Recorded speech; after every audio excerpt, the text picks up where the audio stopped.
pag-uulat mula naman sa himpilan ng DWBS ang Spirit FM CMO DCSB, ang Spirit FM CMN Calapan, Oriental, Mindoro. CNN Live Nationwide. Dennis Nebreho, magandang araw sa iyo. Magandang araw kasamang Ariel, magandang araw Pilipinas. Dakong alas 4 ng hapon noong araw ng Sabado, Abril 27, nahuli ng Puerto Galera Municipal Drug Enforcement Team na pinamumunuan ni Police Major Jerril John Lauron kasama ang tropa ni Police Captain Jason Suarez ng Police Regional Drug Enforcement Unit at Police Captain Robert de Guzman ng Police Provincial Drug Enforcement Unit, ang 46 anyos na construction worker na residente ng Sitio Small Tabinay, Barangay Tabinay, Puerto Galera matapos mabilhan ng isang sachet na may pinaghihinalang shabu ng isang pusher buyer.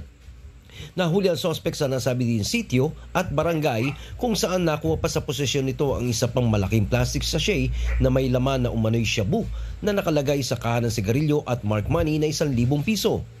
Patuloy ang isinasagawang investigasyon ng mga tumugis na pulis sa suspect kung saan napag-alaman din na gumamit ito ng illegal na droga isang araw bago ito mahuli. Kasalukuyan nasa pangangalaga na ng Regional Drug Enforcement Unit ang lalaki habang inihanda ang kasong paglabag sa RA 9165 o ang Comprehensive Dangerous Drugs Act of 2002. Ako si Dennis Nebreho ng CMN 104.1 Spirit FM Calapan City at lalawigan ng Oriental Mindoro nag-uulat na live para sa CMN Pilipinas. CNN Live Nationwide. Maraming salamat, Dennis Nebreho, mula po naman sa himpilan ng DCSB, ang Spirit FM CMN Calapan, Oriental, Mindoro.